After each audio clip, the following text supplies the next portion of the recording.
Sian Lim, saan na nga ba mapupunta ang karera after ng naging breakup kay Kim Chu?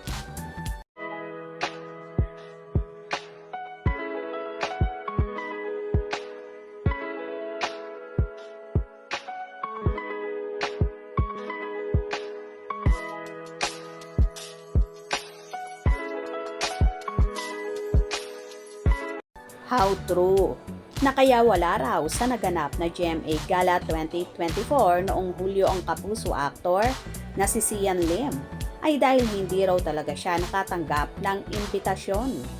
Iyan ang pinag-uusapan ni OG Diaz, Mama Loy at Tita Jex sa fresh episode ng entertainment vlog nilang OG Diaz Showbiz Update. Matapos makarating daw sa kaalamanan ng una na kaya raw hindi nakita si Sian sa nabanggit na big event ng Kapuso Network ay dahil hindi nga raw talaga naimbitahan ang actor-director. Dito ay may mga nag-iisip daw na baka lilipat o babalik na ulit sa ABS-CBN si Sian dahil sa no-show na nga siya sa event.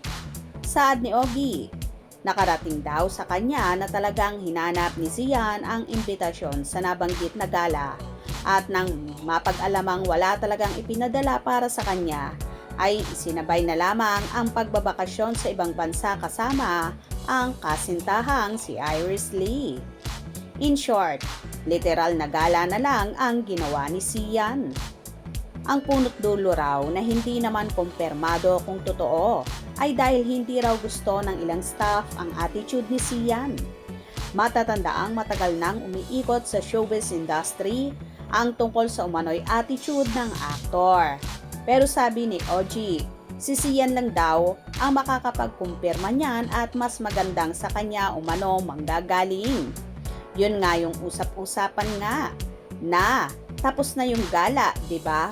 Ang unang pinag-usapan diyan ay si Sandro Mulak. Tapos yung mga bulong-bulungan naman na talaga naman daw na hindi ini-invite ng GMA si Sian Lim. Chika pa ni OG. Totoo ba yon? Ayan ha, tinatanong po namin. Hindi po namin kinukumpirma. Yan po yung umiikot na usap-usapan. Si Sian Lim ay hindi raw inimbita sa GMA Gala dahil hinahanap daw ni Sian Lim kung nasaan ang kanyang invitation hanggang sa madiskubre ni Sian Lim na hindi talaga siya ini-invite. Ang ginawa na lamang daw ni Sian Lim ay nag-abroad sila ng kanyang girlfriend na si Iris Lee. Sunod naman, naitanong ni Mama Loy kung bakit nga ba siya hindi naimbitahan gayong nasa Kapuso Network na nga ang aktor. Oo nga, ako rin nagtataka pero bigla ko na lang ding narinig na ang dahilan daw hindi raw nila gusto yung attitude ni Sian Lim. Say ni OG. Ha? Sinong hindi nagkagusto ng attitude nay? Sundot na tanong ni Mama Loy. Yun daw mga fraud stuff.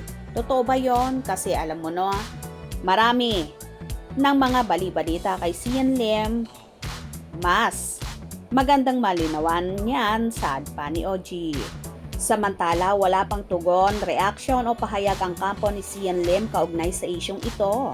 Gayon din ang pamunuan ng GMA Network. Bukos ang balita sa kanilang mga panig. Well, tila ito na nga ang unti-unting pagbagsak ng karera ni Sian Lim dahil nga maraming issue na lumalabas tungkol sa attitude niya na kahit ang mga kapwa-artista at ibang writer ay ibinubuking kung anong merong attitude ang isang Sian Lim. Kahit naman ang ex-nobyan niyang si Kim Chu kamakailan ay nagsalita rin na kung magsasalita siya, baka wala raw manood ng movie ng actor-director kung saan nang ipalabas ang kanyang movie na Playtime ay halos wala ngang nanood. Hope you enjoyed. Please subscribe for more info.